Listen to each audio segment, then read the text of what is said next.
All right, let's start today with another bizarre step that anti-vaxxers are willing to take, despite not wanting to just go and get the vaccine, which is a known quantity. There are now people snorting and gargling iodine, presumably to fight COVID-19. This is a really bad idea. And as is the case with many of these things, I have no problem telling you what the kernel of a scientific basis is for where this came from. And I'll tell you that in a moment. Here's an article from Men's Health, which says iodine was once a popular treatment for your typical cut and scratch. And now anti-vax circles are claiming that gargling or snorting it works as a preventive for COVID-19. Povidone iodine, known commercially as betadine, is typically used on the skin as a first aid treatment or a disinfectant for surgery prep. Remember, in school, you would get a cut, you'd go to the nurse's office, they would put that iodine, the yellow stuff on it. It would sting, and and then you would go back to class.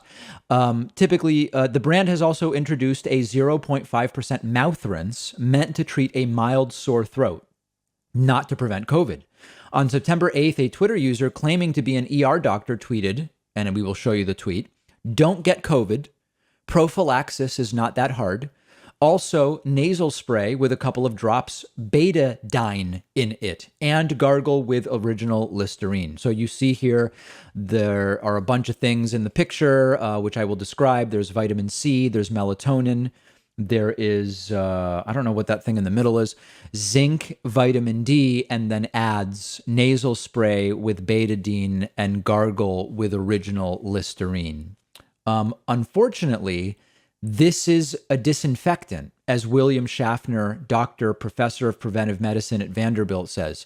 Its use has slowed down because even on scratches and cuts, its effectiveness has been debated. There's no data this would be effective for COVID. Avrio Health, the makers of betadine, has also intervened in online conversations, saying betadine antiseptic sore throat gargle is only for temporary relief of occasional sore throat. It has not been demonstrated to be effective for the treatment or prevention of COVID-19 or other viruses. So there's a few things to talk about here. First of all, there are some studies that have been done which say that if you use, and it's very speculative data, but if you use, let me see how the right way to apply this is. In a petri dish, if you use something like an iodine solution, it seems to reduce the viral level of viral particles. But again, this is based on in vitro studies and only for a little bit of time. So most optimistically, what we could say right now would be, if you put some of this stuff in your throat and you have some virus particles in your throat, but really the virus is in the lungs, right? It's possible that in some brief sense, it would reduce the number of viral particles in the mouth and throat. But because it's in the lungs, if the infection is in the lungs, then within a very short time, those viral particles are going to reappear in the throat. What's going on here is that it's very similar to what happened with hydroxychloroquine and ivermectin. Iodine is just around. It's cheap, okay? It's widely available everywhere. So much like with hydroxychloroquine or ivermectin, it's logical that we would say, does any of the cheap stuff we already have and that's plentiful work for COVID? And sometimes you'll stumble across a false efficacy signal, as we saw early with hydroxychloroquine. You might stumble across some in vitro study or something like that. The new thing when I go to my dentist's office is they have me rinse with something, and all it, my dentist says, it seems as though just at a very micro level, it's possible this might kill some virus particles in your throat right now. But if you're infected and it's in the lungs and you're breathing it, the throat and the mouth are going to refill with it very, very quickly. So the big picture story here is, how are people that are insanely skeptical of things from verified sources about known quantities like the vaccine willing to accept what random people on Twitter say and just going and doing it? That's a real problem. That's a real crisis. And it's a crisis of education. It's a crisis of media literacy.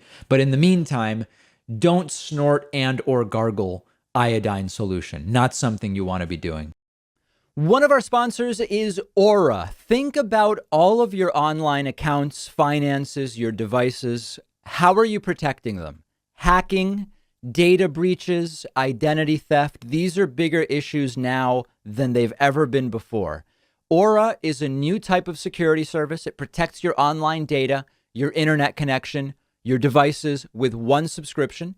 You'll be alerted to fraud and threats quickly, like if your online accounts or passwords were leaked, or if someone tried to open a bank account in your name. With an easy online dashboard and alert sent straight to your phone, Aura keeps you in control and guides you through solving any issues. All plans come with a $1 million identity theft insurance to help recover stolen funds. So if you want to secure your online presence from hackers and scammers, check out Aura. You'll get 40% off all plans when you go to aura.com/Pacman. The link is right underneath this video.